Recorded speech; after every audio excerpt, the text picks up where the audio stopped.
In 1821, the spiritual state of Savoy was dire. The faith of the people had weakened after the French Revolution.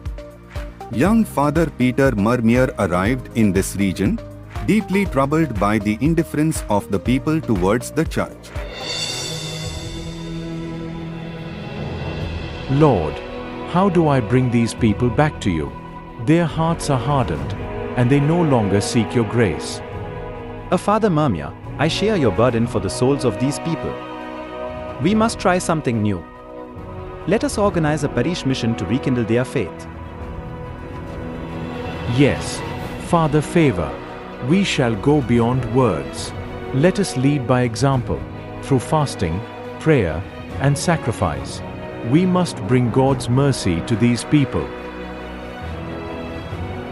Despite the people's initial indifference, Mermier and Favor fasted and prayed in the mountains.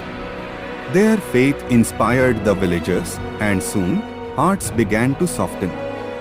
This mission would mark the beginning of Mermier's lifelong work to revive faith through parish missions. Over the years, Father Mermier's missions were successful, but he realized that more was needed. He dreamed of founding a congregation dedicated to the work of missions and education. In 1838, the Missionaries of St. Francis de Sales was born. My brothers, the Church is in need of missionaries, men who are willing to go to the forgotten, the neglected, the poor. Together, we can renew the faith by following the example of St. Francis de Sales, who served with gentleness, love, and zeal. Father Mermier, your vision is inspired by the Spirit. I give you my blessing and full support. Go forth and let the missionaries of St. Francis de Sales spread God's love. With the bishop's blessing, Father Mermier and his companions formally founded the MSFS.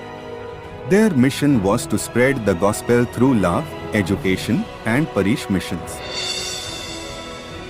Father Mermier's work was not limited to the MSFS. He saw the struggles of young women from poor families who were unable to join convents due to financial burdens.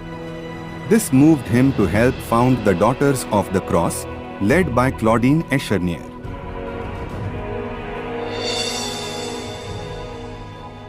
Father Mermier, I have gathered these women who wish to serve God, but we have so little. We do not have the means to enter convent life. My daughter, do not worry about riches. The Lord calls us to serve in simplicity and humility. Let us form a congregation where women like you can dedicate their lives to God without the need for a dowry. You will teach the young and care for the poor, bringing God's love to all. Yes, Father, we shall serve with all our hearts.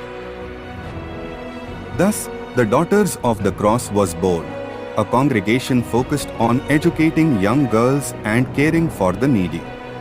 Father Mermier's vision extended to all who sought to live a life of service, regardless of their status.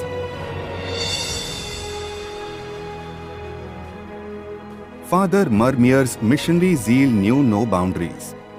In 1845, within 7 years of the founding of the MSFS, he sent the first MSFS missionaries to India.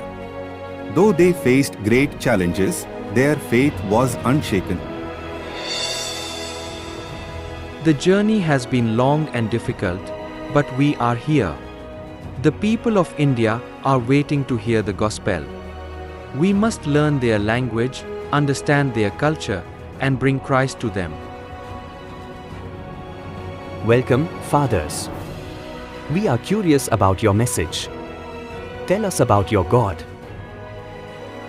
We come to speak of the love of Jesus Christ, who calls all people to his heart.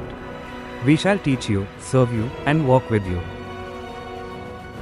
Though the missionaries faced illness, language barriers, and a harsh climate, they persevered, inspired by the spirit of Father Mermier, who believed that the gospel should reach every corner of the world.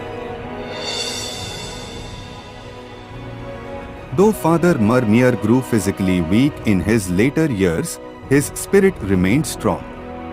He continued to guide the MSFS and the Daughters of the Cross, offering wisdom and encouragement. My sons, our work is not finished. You must carry on the mission. Go to the lost, the forgotten, the distant lands. Bring them God's love. Remember, we are missionaries of love and gentleness, as Saint Francis de Sales taught us. We will, Father, your vision will continue through us. It is not my vision, but God's will. Trust in Him always, and you will succeed. Fr.Mermier passed away in 1862, but his legacy lives on through the work of the MSFS and the Sisters of the Cross of Chavno. His life of humility, zeal, and dedication continues to inspire generations of missionaries and faithful.